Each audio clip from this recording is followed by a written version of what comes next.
Olá, meu nome é Felipe Cavalcante e este é o podcast Além da Curva.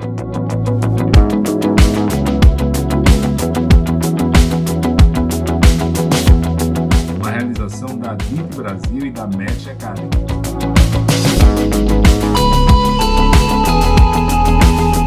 Aqui eu coloco em prática a minha paixão por difundir conhecimento e ajudar as pessoas e empresas. E você terá um encontro marcado com as lideranças e empreendedores que estão fazendo a diferença nos setores imobiliário e turístico do Brasil.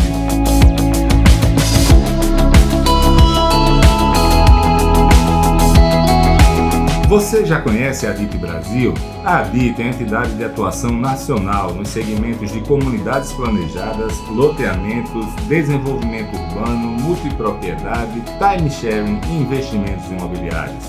Nosso foco é a capacitação do mercado e a geração de negócios para nossos associados. Acesse o site www.adit.com.br e conheça nossos conteúdos, eventos, cursos e lições técnicas. Junte-se a nós, aumente seu network e faça grandes negócios.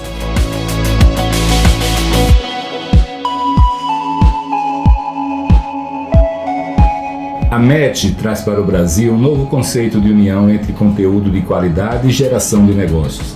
Temos uma ampla gama de soluções para o fundo imobiliário, fruto de uma sólida rede de relacionamento com os principais gestores de recursos do Brasil.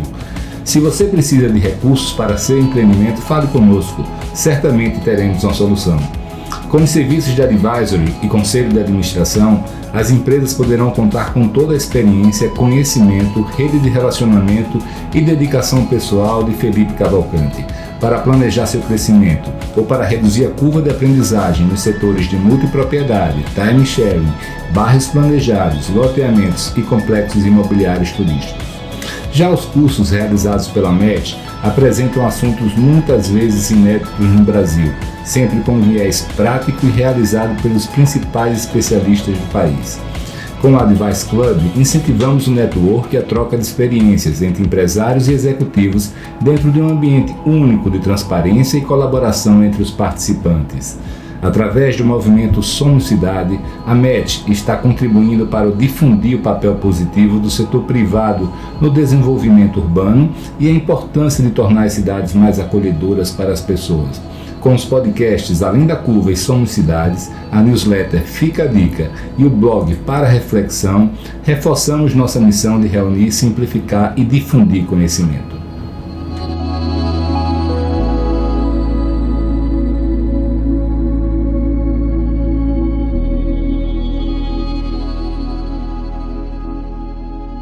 Olá amigos, tudo bem com vocês? Hoje a gente está aqui com o Guilherme Antunes e a gente vai aprender um pouco mais sobre o mercado de capitais e a interação dele com o mercado imobiliário. Guilherme, seja muito bem-vindo, irmão. Obrigado aí, viu, por ter aceitado o convite. Imagina, prazer enorme aqui. Primeira vez participando, Felipe. Fico muito feliz por esse convite. Espero que você chame a gente aqui por mais algumas vezes. Legal, bom demais. Guilherme, vamos começar, cara, apresentando um pouquinho da sua carreira aí, como é que você chegou onde está hoje, cara. Queria que a turma conhecesse você um pouco melhor, e eu também, né, porque nossos contatos foram poucos, né? Claro, não, sem dúvida. Eu sou carioca, né, nascido e criado em Niterói, me formei lá no Rio, no IBMEC, em Economia, e eu já estou em São Paulo já há mais de 12 anos, e minha história profissional, desde que eu me formei, sempre foi nessa área que eu chamo de produtos financeiros e imobiliários. Se fosse resumir basicamente em 2 ativos, eu resumiria em fundos imobiliários ou fundos que investem em ativos imobiliários ou nos CRIs. São os créditos imobiliários, né, que empacotam aí uma série de transações recebíveis imobiliários. Eu comecei minha carreira depois que eu me formei na Brookfield, que é um grande fundo, uma grande gestora global, origem no Canadá, mas ela tem investimentos no mundo inteiro, com uma participação relevante dos seus investimentos no mercado imobiliário. Depois eu passei pela XP, pelo início da criação do Banco de Investimentos da XP, isso lá em 2011, participando, atuando das primeiras estruturações de fundos imobiliários e CRIs da XP. Depois eu fui sócio de uma boutique, sócio fundador de uma boutique de investimentos, que a gente basicamente atuava estruturando fundos imobiliários e dívidas para terceiros. E hoje eu estou na RBR, sócio responsável pela área de crédito imobiliário da RBR Asset. Já estou há 5 anos aqui na RBR, vim desenvolver a área de crédito imobiliário. E aí, Felipe, você me permite já também contar um pouquinho quem é a RBR? Perfeito. A gente é uma gestora brasileira focada no mercado imobiliário, uma gestora independente, ou seja, não é atrelada a nenhum banco. Nós somos hoje 50 pessoas, basicamente a maioria desses 50 tem origem no mercado imobiliário e agora tem esse pé no mundo financeiro, participando da gestão dos fundos que investem em produtos imobiliários. São algumas verticais. Hoje são quase 7 bi sobre gestão. A gente faz investimento no mercado brasileiro e no mercado norte-americano também, sendo que 90% ainda se concentram no Brasil, mas a tendência é que cada vez mais a gente tenha uma exposição em investimentos mais relevantes fora do país. E a gente divide esses 7 bilhões em algumas verticais. Então, a gente tem uma vertical de desenvolvimento, no qual os nossos fundos são sócios de incorporadores. Hoje, 100% dessas sociedades se encontram em São Paulo, capital, no segmento residencial, vertical e no corporativo também. A gente tem uma vertical que a gente chama de renda, que são adquirir ou desenvolver ativos no qual a gente vai carregar esses ativos para a renda, para receber o aluguel, e as principais teses hoje seria no segmento corporativo, os escritórios, e no segmento industrial, que são os ativos logísticos.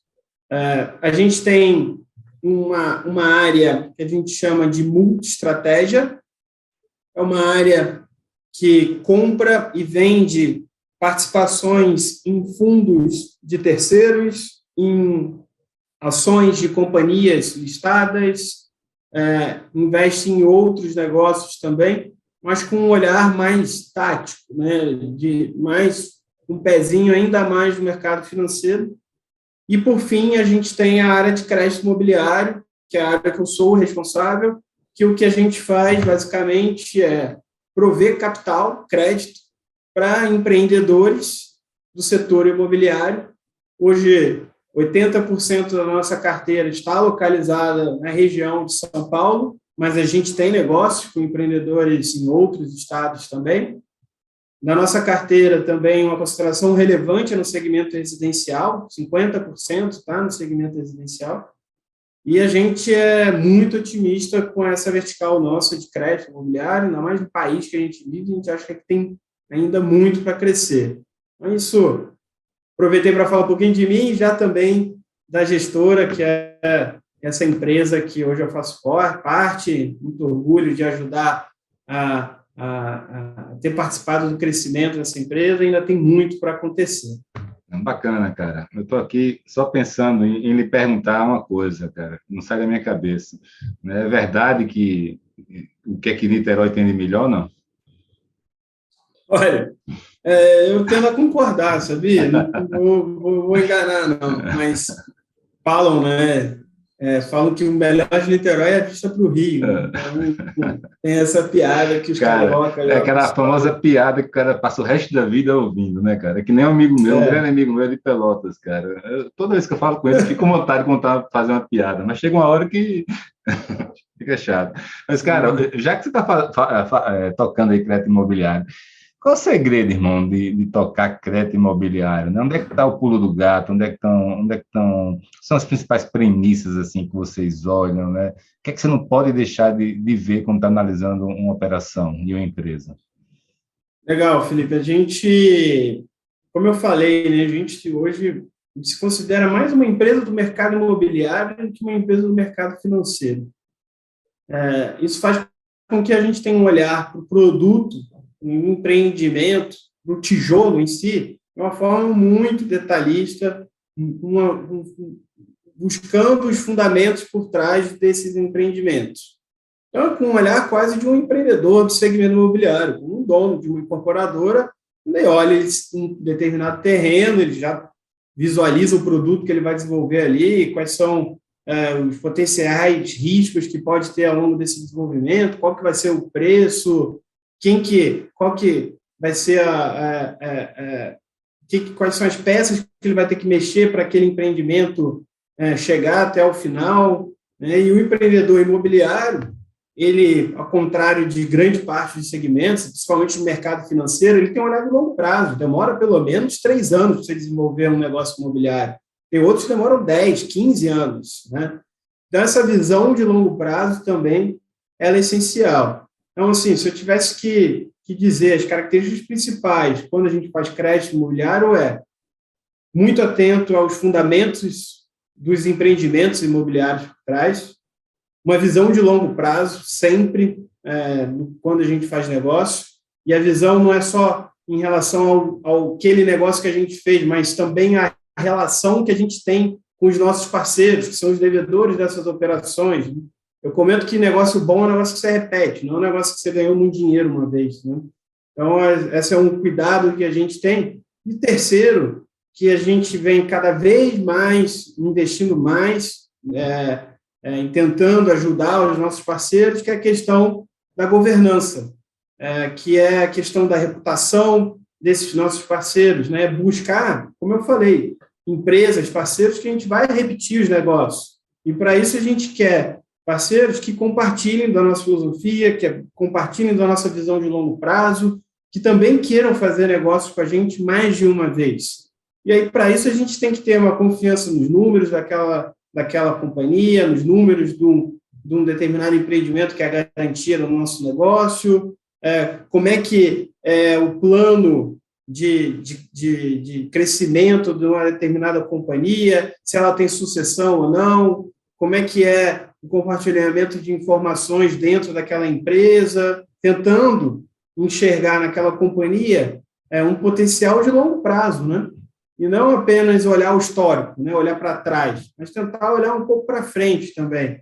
Então, essa questão da governança ela é muito importante. A gente já deixou de fazer negócio, Felipe, em operações que a garantia era maravilhosa, a taxa era muito boa, o risco parecia ser muito baixo, mas quando a gente olhava quem era o sócio por trás daquele empreendimento, por diversos motivos, às vezes, que muito relacionados ao que eu comentei, da reputação daquela empresa, daquele sócio, a gente preferia não fazer.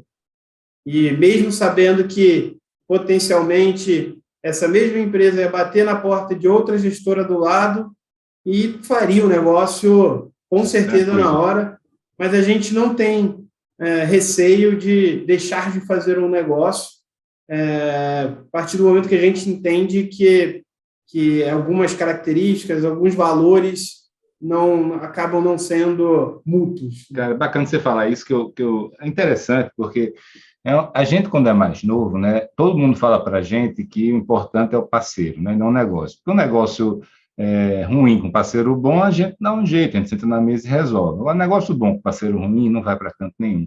Mas eu estou até me vendo também, assim, como eu ouvia falar isso muito, achava interessante, mas não era uma coisa assim que eu muitas vezes não ia deixar de fazer um negócio por conta disso. Com o passar do tempo, eu fui realmente sendo muito criterioso com isso, tanto que eu tive pouquíssimos problemas com isso. Só teve 2 vezes, nos últimos 10 anos, inclusive, quando eu já estava muito experiente, muito calejado, onde todo mundo disse, não faça negócio com fulano, e eu fui lá e fiz. Tá? E foram as 2 vezes que eu tomei pau. Tá? Os caras... então, assim, dito isso, cara, eu queria saber de você o seguinte, quando você vamos dizer, tem a situação preto e a branco, quando o cara tem uma reputação muito ruim, ou quando tem muito boa, tá? Aí é fácil tomar decisão. Mas tem a situação ali na zona cinzenta, na penumbra, e você precisando, pô, também, você, a empresa precisa botar negócio para dentro. Como é que você, cara, na sua experiência de vida, como é que você consegue sentir?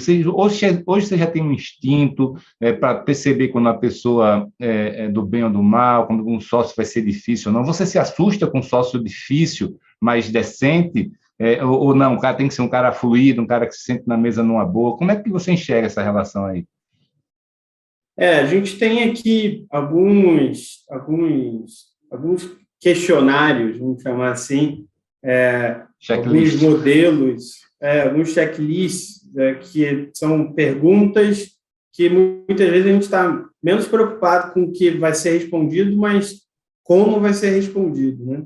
Que assim a gente vai conseguindo ter uma sensibilidade, tentando levantar um pouco do perfil de um determinado empreendedor, de uma determinada companhia. Então, a gente tem esses nossos checklists, uma série de questões que são levantadas ali dentro, e a gente usa muito também do nosso relacionamento.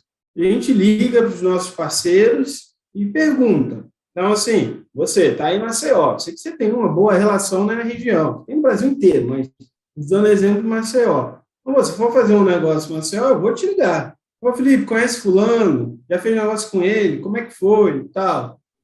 Às vezes você liga para um, o cara fala muito bem, mas você não pode ficar satisfeito com um, né? Aí você liga para o outro fala muito mal, aí você tem problema, né? Quando você tem duas opiniões muito distintas, aí você tem um problema. Pelo meu histórico, aí como eu comentei, mais de 10 anos fazendo isso, são poucos os casos que você tem opiniões tão diversas, tão distintas, assim, nessa checagem. E aí o que a gente acaba seguindo na dúvida, não faz.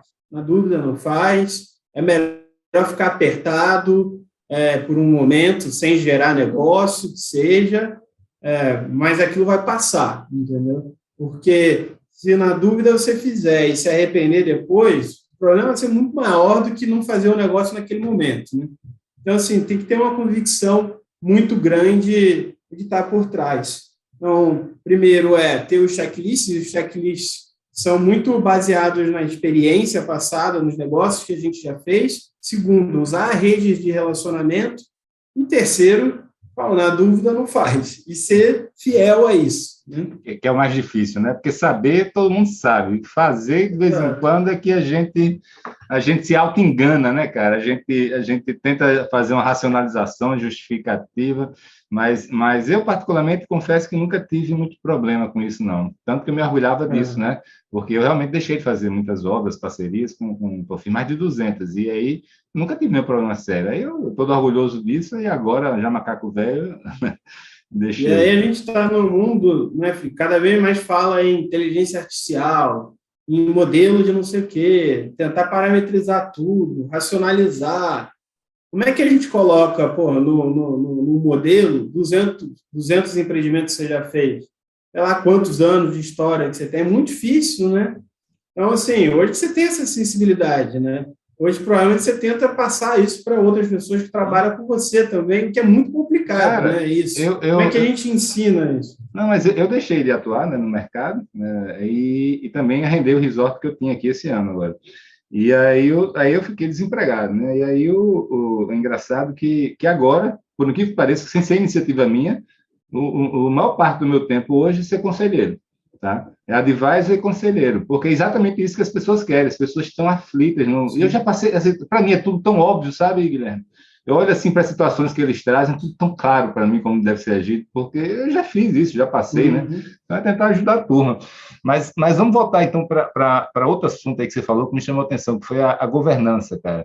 E aí eu quero colocar uma questão para você, que é o seguinte: apesar de você estar muito focado em São Paulo, né, empresas já de médio porte para grande, eu sempre ouvi falar dos fundos que eles não iam para o resto do Brasil por causa da falta de governança das empresas no resto do Brasil, das empresas médias, né?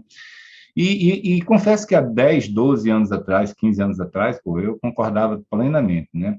Mas, ultimamente, eu continuo ouvindo falar, especialmente de fundos que não atuam ainda forte no resto do Brasil, que esse é um dos principais motivos que eles não vão, tá? Mas eu, por outro lado, um dos negócios que eu faço é captação de recursos para empreendimentos.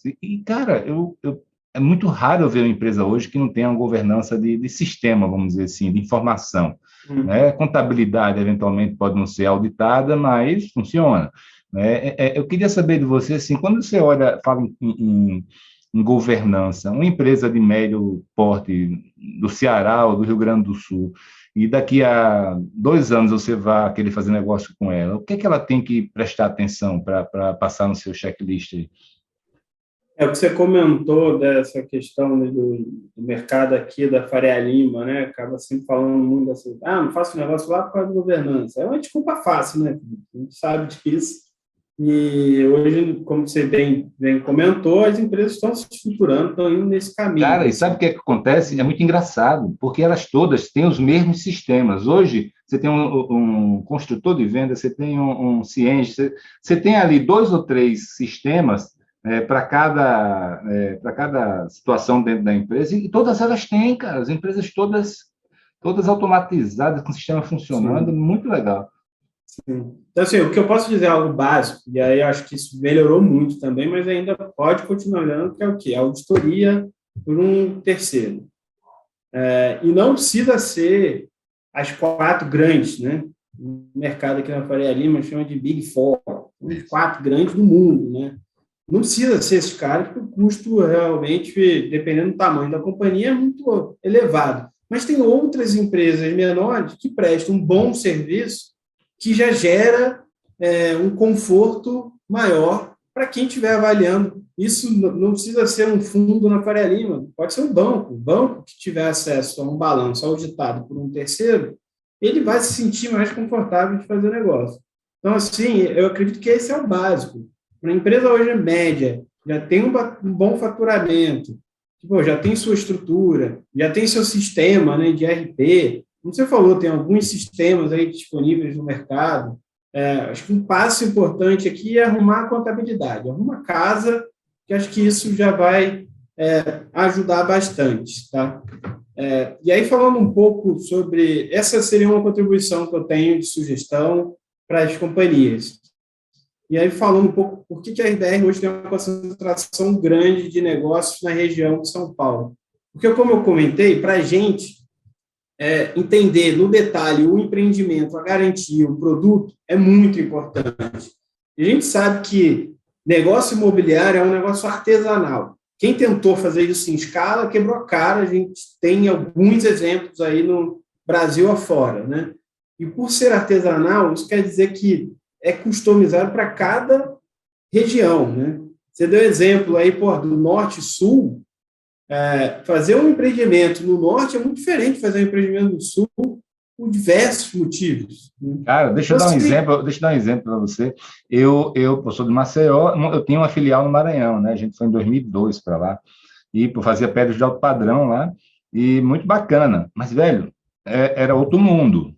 Diferente de Maceió, não estou nem falando de São Paulo, nem de Minas, era outro mundo totalmente diferente. Sergipe aqui do lado, até agora já é tudo igual, mas há 10, 15 anos atrás era diferente a cultura do mercado imobiliário, né? E as pessoas diziam para mim, Felipe, Nordeste é com você. Eu falava, meu irmão, se eles soubessem a diferença. Não, é muito diferente. Então, a gente, sinceramente, não é falsa humildade, porque de fato é verdade, a gente não conhece todos esses segmentos, todos esses mercados. A gente prefere atuar no mercado que a gente conhece muito bem, é nosso quintal aqui de casa. Simples assim, né? Pode ser que em algum momento a gente conheça um pouquinho do Maceió, então vamos fazer um negócio. A gente fez um bom negócio recentemente em Pernambuco, a gente gostou muito em Recife, uma empresa também, que a gente está falando de governança, com uma baita governança, balanços auditados, uma estrutura de conselho, uma tomada de decisão compartilhada, assim, uma empresa que fez um bom dever de casa, mesmo tendo sofrido muito durante a última crise que a gente teve no mercado imobiliário ali até 2017, 2018, a empresa sofreu bastante, Quem fez o não dever de sofreu, né, casa meu amigo? dela, muito sofreram. Ela aproveitou, inclusive, isso para se ajeitar, se arrumar, e hoje é uma baita empresa. A gente fez um negócio com eles, o segundo negócio a gente não fez porque, como ele já tinha feito esse dever de casa e estava num estágio melhor, teve uma outra gestora que deu um capital mais barato, uma condição melhor para eles, e eu falei, pô, fico feliz que vocês tenham conseguido. Uma pena a gente não ter feito o negócio agora de novo, mas quer dizer que vocês, pô, evoluíram, se desenvolveram, né? Mas, Eu até sei que operação é essa. então, mas mas assim, eu tenho certeza que em algum momento a gente vai voltar a fazer negócio. Não sei se daqui a um ano, mas daqui a 10 anos pode ser que a gente faça negócio de novo. Então, assim, eu estou comentando isso, que é o que é desconhecimento, né? E aí, desconhecimento, você tem que trabalhar com o quê? Com informação. Eu acho que o teu papel aqui, Felipe, vai muito nesse sentido também. Foi um pouco o papel da Adit e de outros parceiros, né, que é trazer, aproximar mais os mundos, né, e tentar trazer mais informação. Eu acho que esse é um pouco o caminho, tá? E aí, por fim, algo que foge um pouco do nosso controle como empresário, empreendedor e investidor, mas acho que como cidadão é importante, que existe uma insegurança jurídica enorme em determinadas regiões do nosso país. O que eu estou querendo dizer? A mesma lei, muitas vezes, ela é aplicada de formas distintas, dependendo da região que você está. Isso é muito ruim para um país que, como um todo, já tem muitos problemas nessa parte jurídica. Tá? Eu acho que isso aqui, nós, como cidadãos, é importante a gente fazer nosso papel e procurar as formas de contribuir para que isso mude. E eu estou falando do judiciário, mas quando a gente vai na esfera administrativa também. Tá? Então, as prefeituras funcionam de uma forma muito diferente, né, no que diz respeito à aprovação de projetos, licenças, etc. Os cartórios funcionam também. Tem cartório que você demora um ano para você aprovar uma alienação fiduciária, que em São Paulo você aprova em uma semana. É um absurdo. Não, isso. eu já ouvi cada história assim. danada, mas é o que você falou, assim, apesar da insegurança jurídica, vamos dizer assim, a pessoa atrelar ao judiciário, na verdade, vamos dizer assim, a diferença, na verdade, de cada mercado, porque mercado imobiliário é local, né? Então, assim, de cidade para cidade vai sempre mudar, tá? Então, por isso que eu acho que o mercado imobiliário, ao ser local, ao se investir, por exemplo, no mercado imobiliário, você tem que procurar parceiro local, né? E deixar ele trabalhar, porque realmente, quando vejo algumas empresas aí entrando em outros mercados sozinho, eu fico tremendo, né? A não ser quando ela tem uma visão de longo prazo, vou montar um escritório ali, tem uma empresa recentemente que eu vi que está querendo ir para todo o país de novo, mesmo erro de antigamente. Falo, meu Deus do céu, uma nova geração chegando, achando que quem no passado a turma fez porque é ruim, porque era incompetente. Meu Deus do céu. Né? Sim.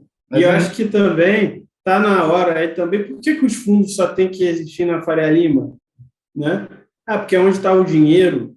Tudo bem, mas não tem dinheiro em outras regiões, por que não podem ter gestoras de fundos imobiliários que vão fazer operações de crédito, vão fazer operações de investimento com os empreendedores locais em outras regiões, no Nordeste, no Sul, no Centro-Oeste? Eu conheço algumas gestoras, tá? Que começaram a surgir nos últimos 5 anos em outras regiões e têm feito um ótimo trabalho, né? Então, acho que no mercado como um todo também a gente precisa que o dinheiro não saia só de São Paulo, né, da Faria Lima, mas que ele flua pelo país inteiro, né? Então, acho que tem total capacidade hoje de ter gestores em outras regiões, sabe? Eu concordo totalmente com você. Também estou conhecendo, tem algumas já surgindo aí, alguns até com destaque, né? E eu acho que vai ser natural. Se a gente pensar 10 anos atrás, essa possibilidade era nula, né? Daqui a 10 anos vai ter muito mais, daqui a 50, né? Não tenho dúvida disso, né? Agora, cara, eu queria mais uma vez voltar para um ponto que você falou ali rapidamente no início, né? A gente está falando de Brasil, das diferenças dentro do Brasil, e vocês estão lá indo para os Estados Unidos, né? Explica para a gente assim, qual é o racional de investir no imobiliário americano?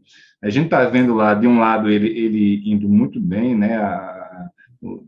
assim, tudo lá, os números, mas eu fico com uma dúvida, pessoalmente, tanto em relação à Bolsa Americana, que de certa maneira tem a ver com os REITs também, e também com o próprio mercado imobiliário, cara. Está num all-time high aí, né? Isso é hora mesmo de investir lá, ou é uma hora para ter precaução? É uma curiosidade pessoal minha, tá entendendo? Sim. Essa é uma pergunta muito boa. A gente começou a fazer investimentos nos Estados Unidos de forma mais intensa nos últimos 2 anos, sendo que a gente está quase 5 anos estudando o mercado. A gente ficou quase 2 anos sem fazer negócio, só estudando, procurando a tese que a gente ia se aprofundar para começar a fazer os primeiros investimentos. Então, o que a gente escolheu para botar o nosso pé lá foi o quê? A gente começou a olhar os prédios localizados em Nova York, eles lá chamam dos prédios multifamily, no qual você tem um dono de um prédio que tem 5, 15 apartamentos e que aluga esses apartamentos para diferentes famílias. Lá, o conceito é um pouco diferente daqui, sim. Então, você tem muito essa figura dos proprietários de ativos que são alugados, né? Que é algo que a gente ainda está chegando nesse modelo. E o que é engraçado, né, cara, que aqui no Brasil, né, os fundos, os gestores, né, o grande foco dele, a grande quantidade de capital está alocada em renda, né, shopping, logística. E lá nos Estados Unidos é também renda, né, óbvio, mas é residencial, né, que é a maior classe de ativo lá. Interessante. É isso aí. Então, a gente escolheu esse segmento, que a gente acha que ele é muito resiliente. No final do dia, pode estar acontecendo fome no mundo, as pessoas vão precisar de um teto para morar, né? Então, se tem uma coisa que o ser humano sempre vai precisar, é o quê? Teto para morar e comida, né? E bebida. Isso é muito claro para a gente. Então, a gente escolheu esse segmento, a gente foi para Nova York, e Nova York é o centro financeiro do mundo. Então, por mais que se observa a crise do subprime, o mercado residencial em Nova York sofreu muito pouco, comparado a outras regiões. Esse é um exemplo de como é um mercado resiliente.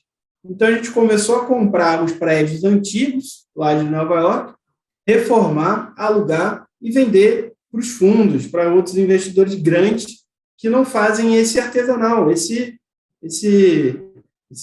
picado, né? De pouquinho em pouquinho, você vai construindo um portfólio, junta e vende.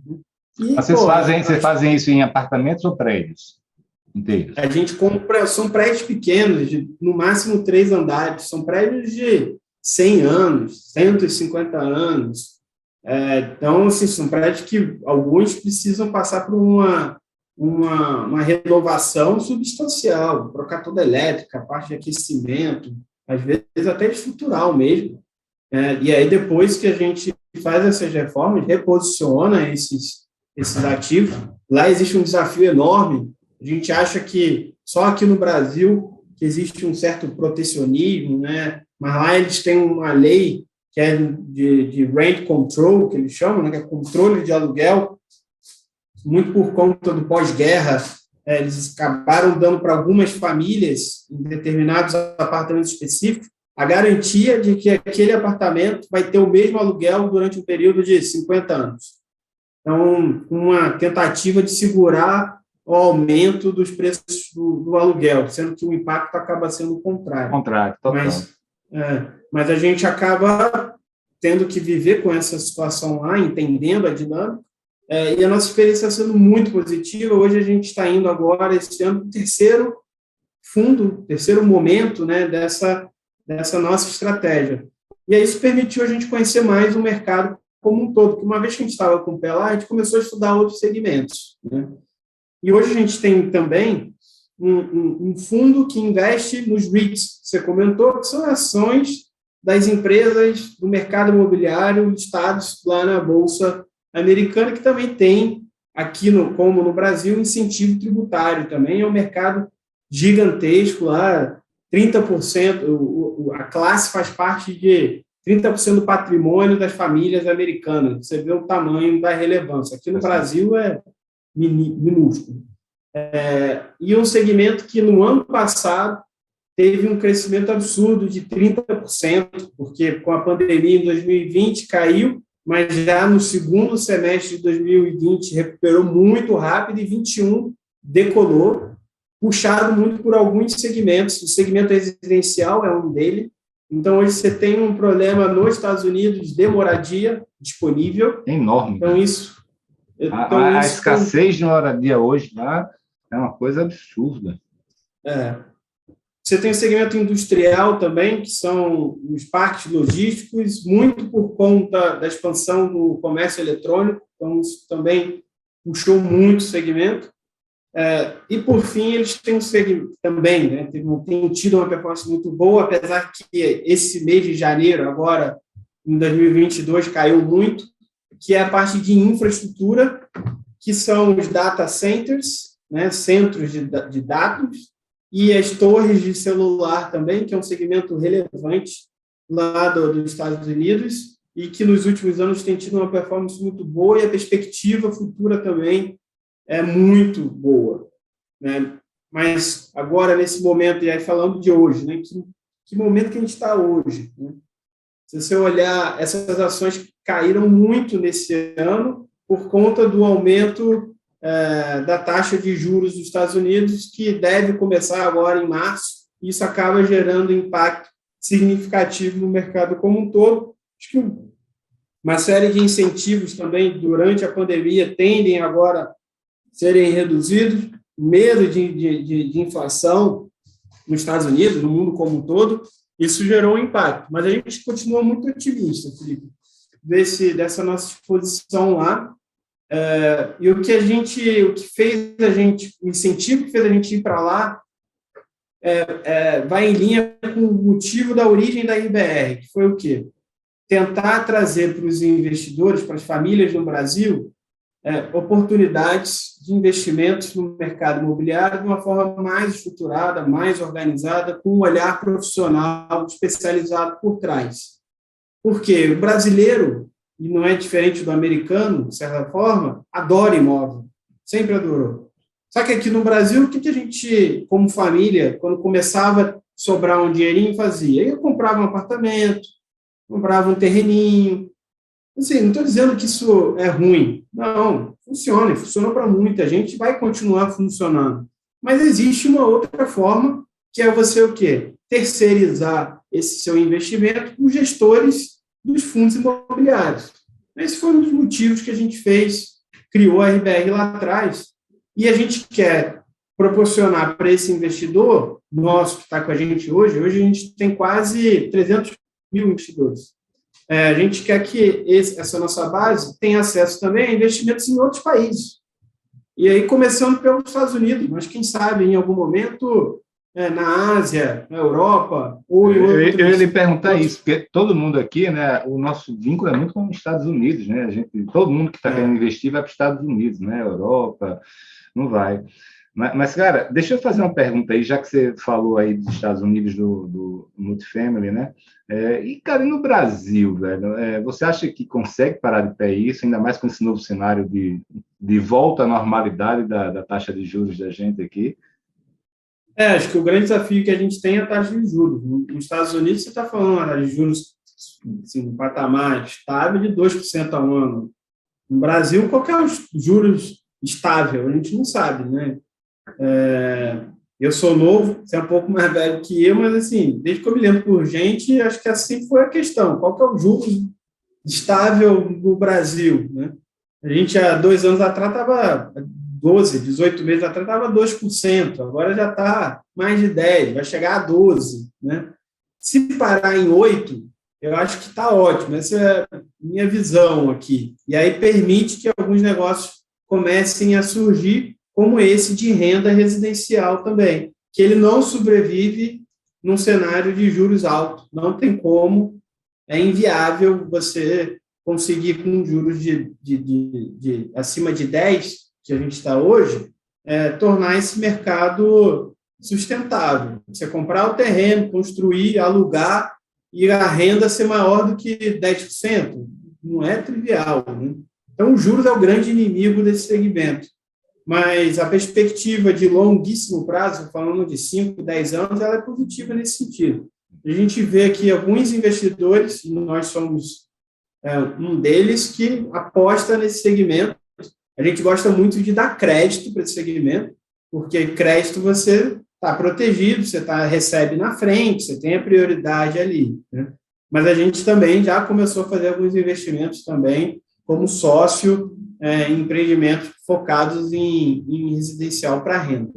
Irmão, e me fala de outro. Eu adoro esse podcast, porque eu fico tirando minhas dúvidas, sabe? A outra dúvida que eu tenho é a seguinte: é sobre logística, né? Um puta de um setor, né? Tá na moda, o centro logístico, né? Com toda essa questão do e-commerce crescendo, e vai crescer cada vez mais, puxando ele para cima.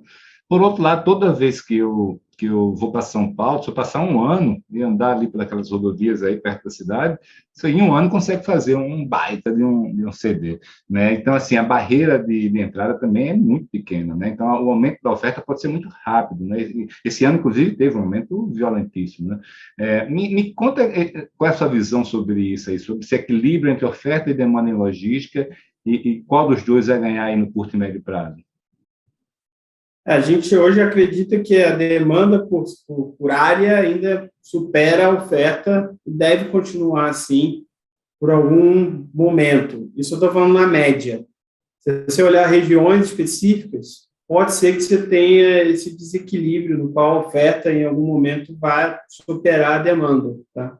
Mas quando você olha a experiência de outros países que estão na fronteira, Estados Unidos, que a gente estava falando, talvez seja o principal deles, você vê que a demanda ela é exponencial, é surreal. É loucura. O que está acontecendo nesse segmento, e a gente acredita que isso vai acontecer aqui no Brasil também, que é um país, é um mercado consumidor muito forte, né? Então, a gente acredita que esse nível da demanda por centro logístico vai continuar forte, mas como imobiliário, né, voltando ao que a gente comentou lá atrás, cada região é uma, tem que tomar cuidado qual a região que está sendo observada, porque pode ser que numa determinada região você tenha uma oferta maior. Está começando a ter empreendimento de logística fora de São Paulo, né? Está começando a ter alguns, mas quais são as regiões assim, mais quentes hoje fora aí de São Paulo?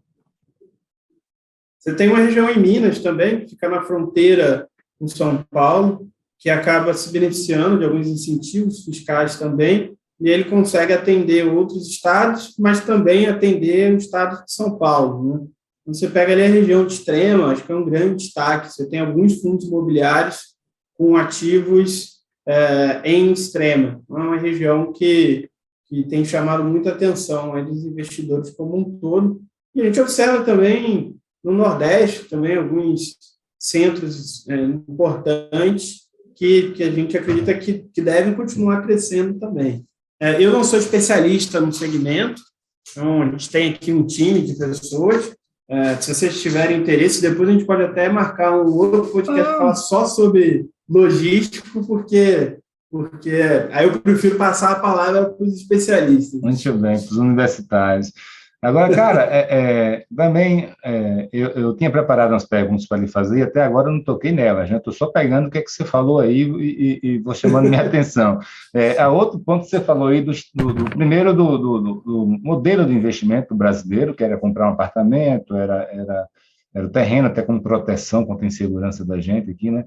Mas, por exemplo, várias pessoas que eu conheço, inclusive com idade mais avançada, estão migrando fortemente para fundo imobiliário. Eu sou um super fã, né? Eu não consigo entender hoje alguém, sinceramente, que não olha para fundo imobiliário como alternativa de investimento, né? Com todas as qualidades que ele tem.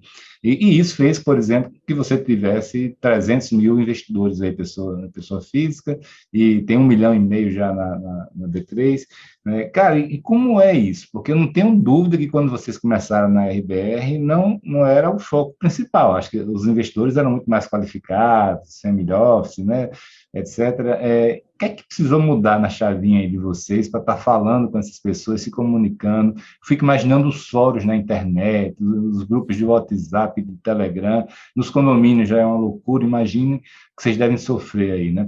Como é que funciona toda o que é que muda na gestão e na comunicação e no relacionamento seu com esses investidores, cara? Essa pergunta é muito boa, Felipe. Como eu comentei, eu comecei desde que a minha carreira profissional foi toda relacionada aos fundos imobiliários, de certa maneira, né? Então, lá em 2010, 2011, a gente ia estruturar os primeiros fundos, era um parto conseguir captar, seja com investidor institucional, muito mais com o varejo. E isso veio aumentando, o interesse veio aumentando cada vez mais. A gente acha que ainda tem um espaço enorme para se conquistar, mas para a gente era muito claro que a situação que a gente se encontra hoje ela ia ocorrer. No momento que o país saísse daquela crise política que a gente estava ali no momento Dilma, que os juros começassem a baixar, não achava que não tinha bola de cristal de achar que ia chegar a 2%. Acho que ninguém nunca imaginou isso. Mas a gente tinha uma confiança que os juros iam cair e que, naturalmente, esse era um segmento que ia ter um grande destaque. Então, no início, a gente trabalhou muito com investidor institucional, com grandes famílias, mas a gente sempre teve lá no fundo, né, guardado na gaveta, o nosso projeto de se comunicar com esses 300 mil investidores, né? E uma cabeça que, no mesmo nível de atendimento, atenção, importância que a gente dá para um investidor que investe com a gente 50 milhões de reais, a gente tem que dar para o investidor que investe com a gente 100 reais, R$ 1.000. Isso foi muito claro também para a gente, é muito presente. A gente trata com a mesma importância. Então, isso quer dizer o quê? Se o nosso investidor for olhar o nosso relatório, vamos ver que é um relatório de extrema qualidade, com uma abertura muito grande das informações, que a gente tenta também ter uma linguagem mais fácil para o investidor que não é profissional conseguir entender também. Às vezes a gente não consegue porque a gente fica viciado. A gente precisa até dos feedbacks, das ajudas de todo mundo, falando, o que você está querendo dizer? Você falou abobrinha aqui para mim, traduz, né? Para a gente conseguir melhorar essa nossa capacidade de comunicação. Mas para a gente sempre foi muito claro e uma sensação nesse sentido, assim, para a gente quer atender igual, o investidor profissional, o investidor varejo. É claro que as ferramentas, a forma acaba sendo diferente, mas a essência, o zelo, ele é o mesmo, entendeu? Bacana. E em termos de comunicação, o que é que muda, cara? Um investidor institucional, você faz uma reunião, 2, 3, e esse cara investe 10, 20 milhões de reais. Para você chegar no mesmo volume, você precisa atingir milhares de investidores. Então, hoje, com a internet, com as ferramentas, com os canais que a gente tem disponíveis, a gente consegue ter essa capilaridade maior, o que é muito bom, né? Isso é muito interessante. E hoje a gente tem uma série de analistas, blogueiros, nem sei se chama mais blogueiro. Influência, isso, obrigado. Os influencers. Mas isso tudo ajuda a gente ter esse acesso maior. E aí, isso para a gente foi uma grande surpresa. Isso eu posso dizer que é algo que a gente não vislumbrava. A gente não imaginava que ia ser um mercado tão dinâmico, com essa participação e o ativismo tão grande, assim, de diferentes investidores, e a gente fica feliz, assim, eu enxergo isso como algo muito positivo. A gente vê muita besteira sendo falada, muito erro sendo cometido e sendo transmitido, o que é perigoso, de certa forma, mas eu parto do princípio também que é melhor que isso aconteça, porque, de alguma maneira, vai se ajustando conforme as coisas vão acontecendo. E acho que a soma aqui, no final, é muito positiva por conta da informação. Informação aqui, para a gente, é essencial, é a chave para qualquer coisa. A gente estava falando lá atrás, né? Como é que vocês selecionam ou como é que vocês escolhem uma região ou outra, o que pode mudar para ajudar? Cara, informação. Informação é o principal aqui nesse nosso mundo de investimento. Bacana. Depender de mim, vai ter muita. Mas, irmão, fala outra coisa aqui. Você também falou aí rapidamente de investidor institucional, né? E óbvio que o fundo imobiliário funciona muito bem para a pessoa física, especialmente pelo incentivo tributário, né? Mas me chama a atenção também a presença pequena ainda do investidor institucional, especialmente fundo de pensão brasileiro no SIS. Por que que isso acontece? Existe algum obstáculo ainda, não? Tem algumas questões burocráticas desses investidores, que os regulamentos dos fundos ainda não permitem investir em fundos imobiliários, que é um problema, mas acho que isso vai diminuindo conforme o tempo, e hoje já é muito melhor do que era 10 anos atrás, como eu comentei. Você vê uma presença grande de investidores, como você falou, de fundos de pensão, mas, assim, é ínfima do que pode ser o potencial. Acho que o grande gargalo aqui, de certa forma, é a liquidez também. O problema é que a gente vira o dilema do ovo e a galinha. Se esse cara não vem, não tem liquidez. Ele não vem porque não tem liquidez. Então, você fica aqui girando, correndo atrás porque do próprio rabo. o nível de liquidez, a liquidez que existe para a pessoa física, existe, está lá, é fácil, os volumes, né? Mas para essa turma aí, dá até pena do que vai acontecer com o fundo na hora que ele saia, né? Exato. Não vai nem conseguir sair, eu acho. Mas eu vou te dizer, Felipe, é que isso está mudando, entendeu? A gente está falando de 1,5 milhão de investidores, mas, assim, é para ter 10%, 20% da população do Brasil. É isso que eu ia perguntar. Você acha que a gente chega em quantos investidores em 10 anos, vamos dizer? Eu acho factível imaginar que você tenha 5% da população investindo. Então, sim, pode multiplicar. Aí, qual é o volume hoje, Guilherme? De fundos disponíveis? De valores hoje. Patrimônio? Né? Isso.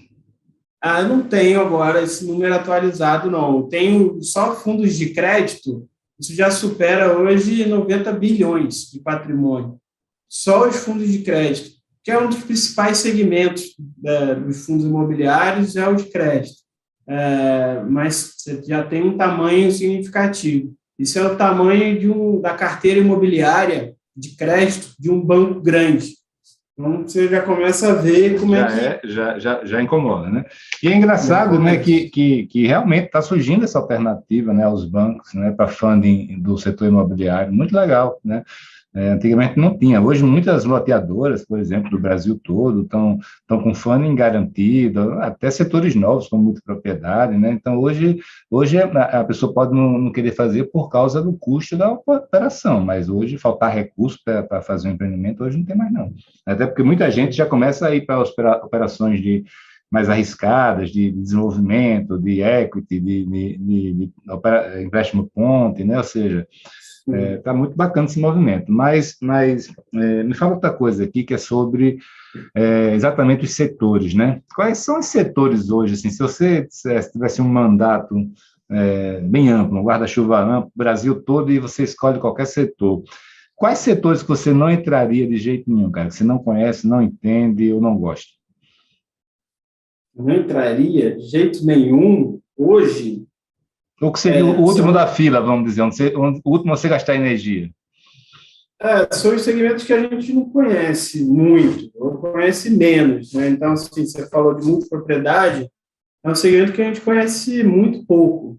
A gente fez alguns testes de investimentos que rodaram bem, estão rodando bem, a gente ainda tem uma operação na nossa carteira que está rodando bem, em Gramado, que a gente está feliz com a performance dela.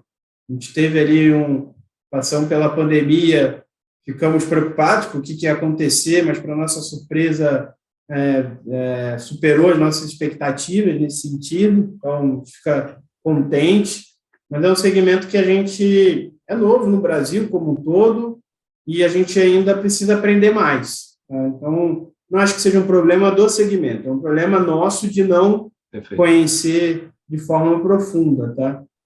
Tem outro segmento, cemitério, por exemplo, é algo que eu sei que tem não sei se você já viu, mas tem alguns negócios acontecendo de cemitério. Esse, daí a gente, eu não sei nem como começar, entendeu? Então, não é um segmento que a gente investiria. A gente tem muito receio de hospitalar. A gente só faz negócio no segmento hospitalar quando você tem um grupo por trás muito forte, que é o operador daquele hospital, né? E aí você aluga, mas no final do dia você está olhando menos o risco do negócio e mais o risco da empresa por trás, né? Mas a gente tem esse receio. Educação, escola, também a gente tem uma preocupação grande por conta do risco jurídico envolvido também, né?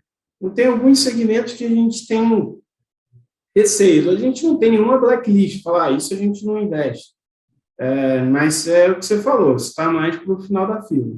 Perfeito. E o início da fila? Vamos dizer assim, vamos criar uma nova fila hoje. Tem alguma nova fronteira? Assim, tem algo assim novo que você vê despontando no mercado para os próximos anos?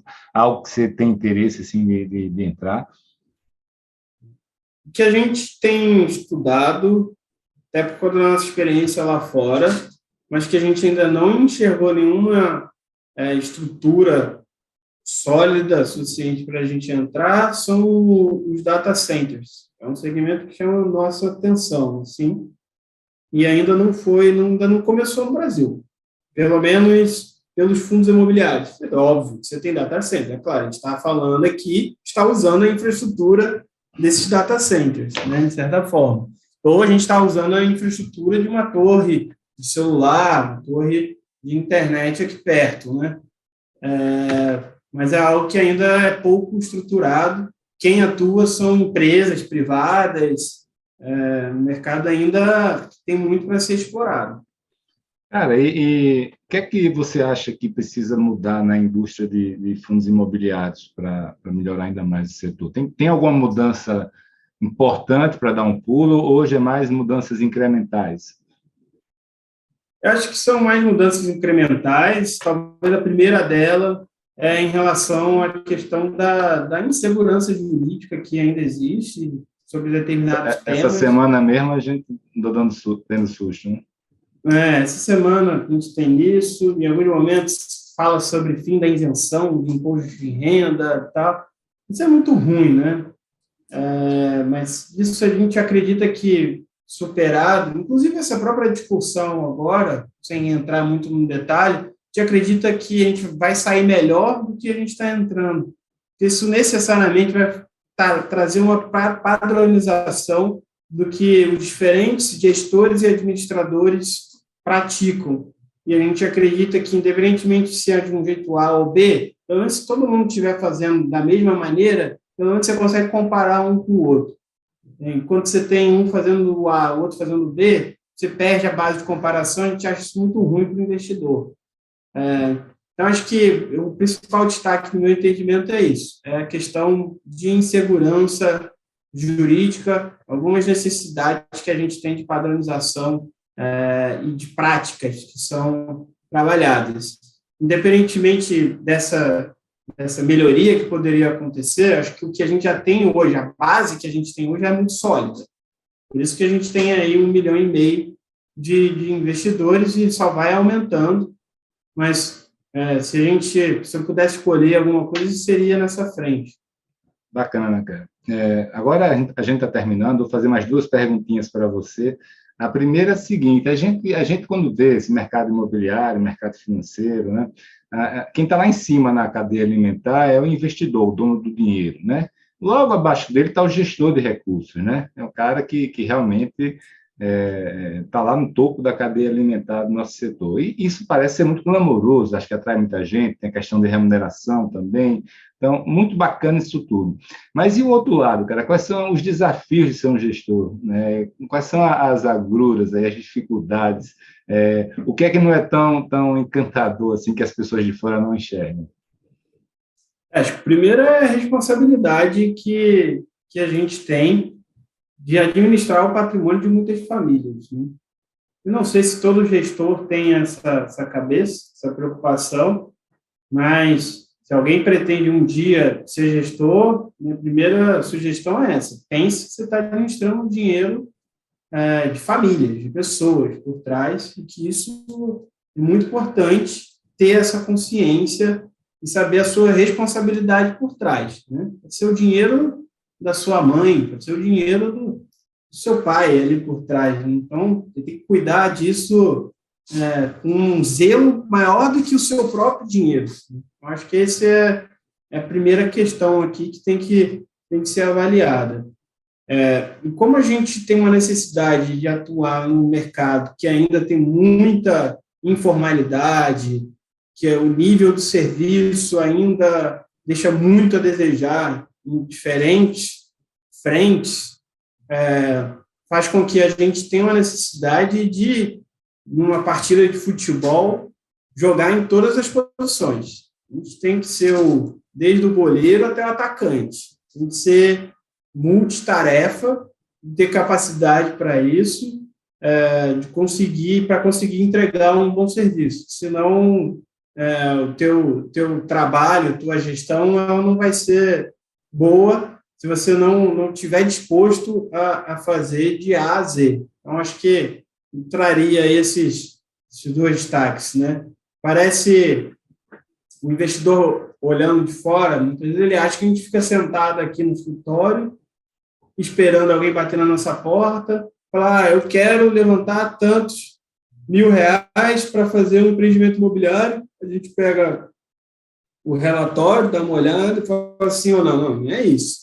O trabalho, ele tem essa etapa, mas tem outras tantas etapas que não aparecem, que é o quê? Pegar o avião ou o carro, ir lá no empreendimento visitar, pegar um engenheiro, levar você, olhar como é que está aquele status, ir na prefeitura, ir no cartório, contratar um advogado, puxar a ficha, ler mais de... Tem operações que você tem que ler mais de 100 certidões, depois partir para estruturar a documentação disso. Então, muitas vezes, é uma operação de crédito. Cada operação de crédito você tem pelo menos 4 documentos, cada documento com 50 páginas, cada que você tem que redigir. Cada um é de um jeito diferente, não é padronizado, não é um CCV, contrato de compra e venda, que você só vai replicando, muda lá ou a tabela, né, resumo, ou você muda o cabeçalho, está tudo certo. Não, cada um é feito de uma maneira diferente. Então, é um trabalho intenso que a gente tem aqui de fazer, e depois também que você investe, estou falando só do investimento, mas a gente aqui na RBR, a gente considera o monitoramento tão importante ou quanto, ou mais do que o investimento, que é o quê? Depois que você investiu, que você emprestou o dinheiro, você ir lá no empreendimento, ver como é que está, se a obra está subindo, se está vendendo, por que não está vendendo, se o fluxo da garantia está passando na conta corrente do jeito certo, se os envolvidos estão calculando as razões de garantias, os indicadores.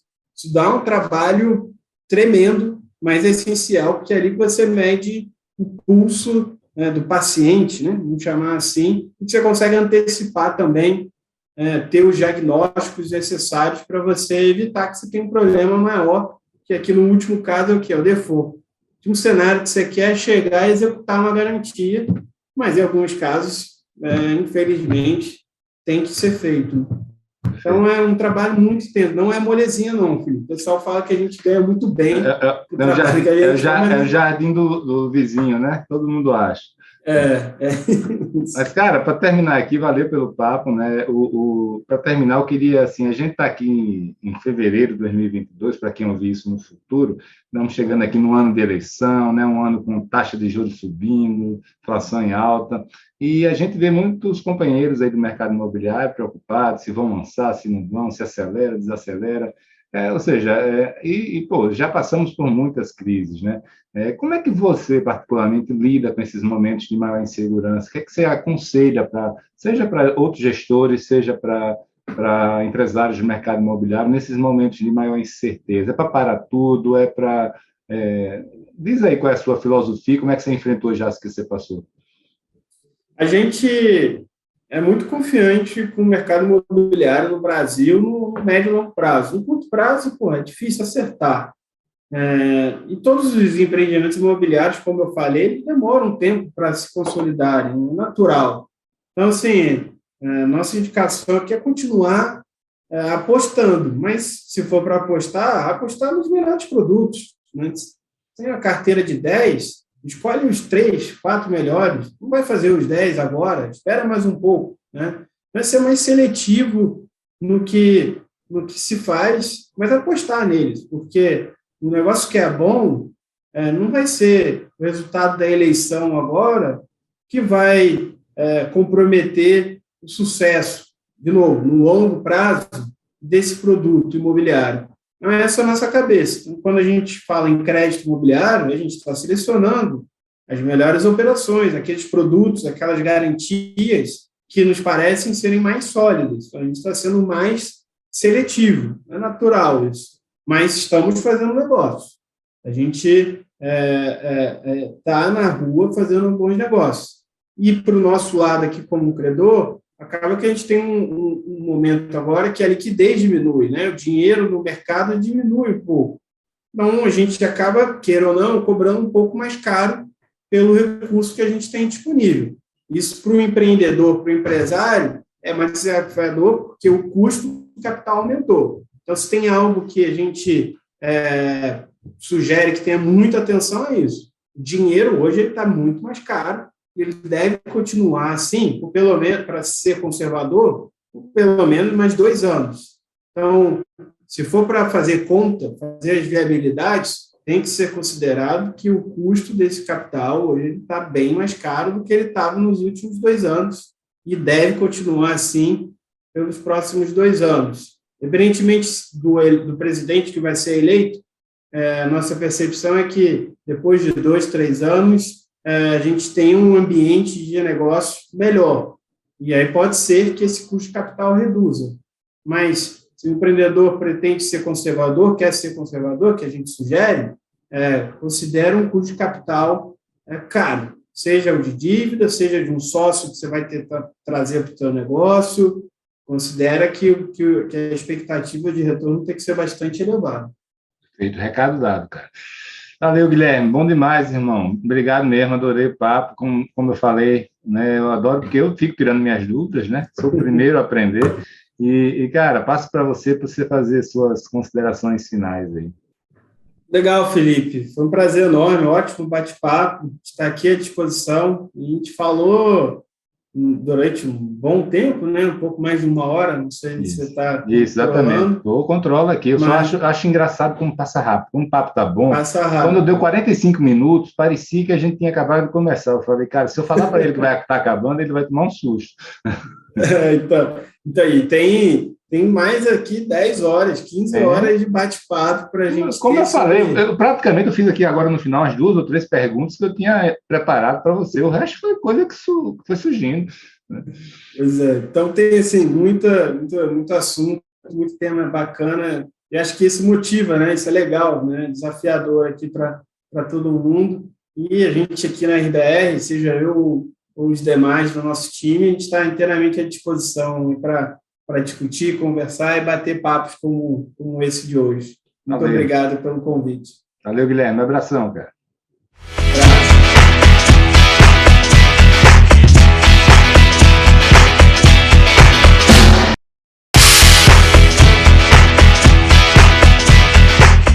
Pois é, amigos, termina aqui mais um podcast Além da Curva. Quem quiser ficar por dentro das ações e novidades da Adit Brasil, pode visitar o site www.adit.com.br. E quem quiser conhecer mais sobre os grupos Mastermind e as soluções de funding da Match Academy, pode acessar o site www.matx.com.br.